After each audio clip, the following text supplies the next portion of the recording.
Oh my. Naughty Nancy has been up to her shenanigans again. And this one, however, is not what you're going to assume that it is out of pocket here. So let's listen to what Nancy and Democratic Congressman Jamie Raskin have to say about a bill that they're introducing to form a commission that would rule on the president's fitness for office in order to enable Congress to help ensure effective and uninterrupted leadership in the presidency. Oh, yeah, here we go. Members of Congress have a duty to take all necessary action to preserve continuity of government and protect the stability and integrity of our democracy for the future. That is why today, again, it is my honor to welcome Congressman Jamie Raskin of Maryland, a constitutional scholar, as he introduces legislation to establish a commission on presidential capacity to discharge the duties and the powers and duties of the office. This is not about President Trump. And I don't think she's lying. Now, just hang on, give me a minute here, and I'll explain. He will face the judgment of the voters, but he shows the need for us to create a process for future presidents. Throughout America's history, our leaders have created and strengthened guardrails in the Constitution to ensure stability and continuity of government in times of crisis. The 25th Amendment creates a path for preserving stability if a president suffers a crippling physical or mental problem and is, quote, in the amendment, unable to discharge the powers and duties of his office and transfers his powers. Specifically, Section 4 of the amendment empowers Congress to set up an independent body to confront such a crisis.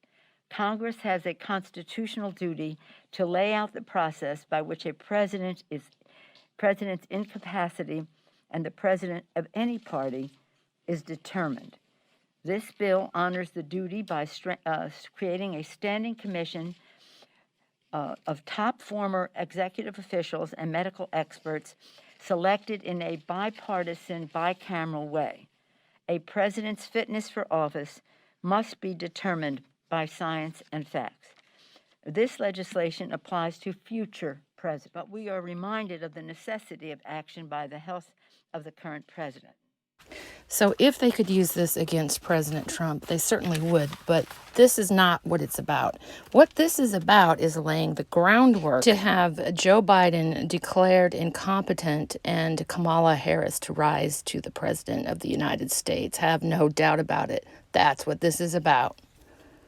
And here comes Congressman Raskins, and he's going to show you just exactly how they plan to do it.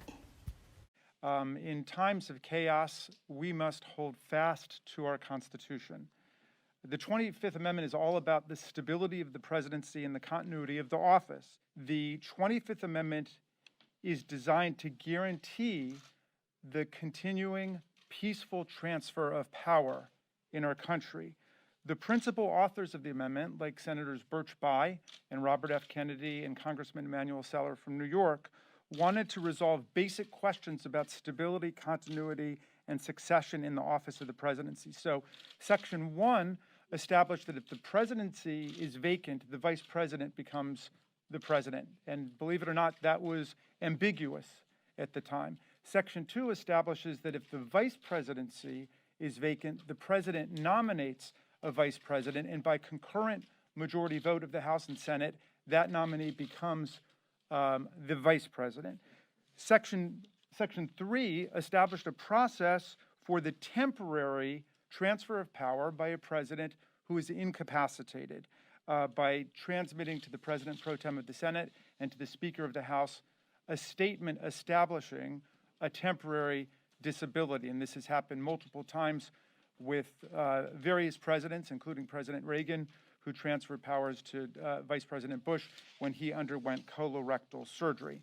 Now, Section 4 deals with the problem of a president who becomes incapacitated but has made no provision to temporarily transfer power. AKA Joe Biden. Meaning, in the words of Senator Birch Bayh, that the president is unable either to make or to communicate his decisions as to his own competency to execute the powers and duties of his office.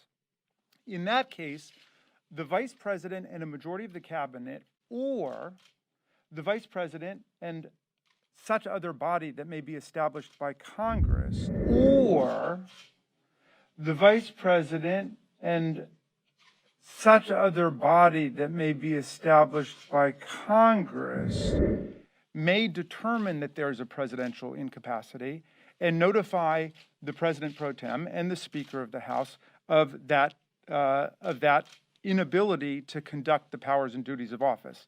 In that case, the powers would be transferred to the vice president. I mean, do you think Joe Biden is just completely clueless about this? Or do you think he's on board with this whole idea of stealing the election and then being ruled incompetent? I don't know. But that's what they're planning to do, I guarantee you. And on a final parting note, did you notice, again, Nancy Pelosi sporting her caduceus brooch? Okay, she's going to say that it's the Mace of the Republic brooch, but they, or symbol rather, but they're interchangeable. They're basically the same thing. So take that for what it's worth. I appreciate you spending some time with me today. Listen, if you haven't subscribed, please do so. It would really help me out. And if you can give me a thumbs up, that'd be nice. And please share this. You guys have a good day. I'll talk to you soon.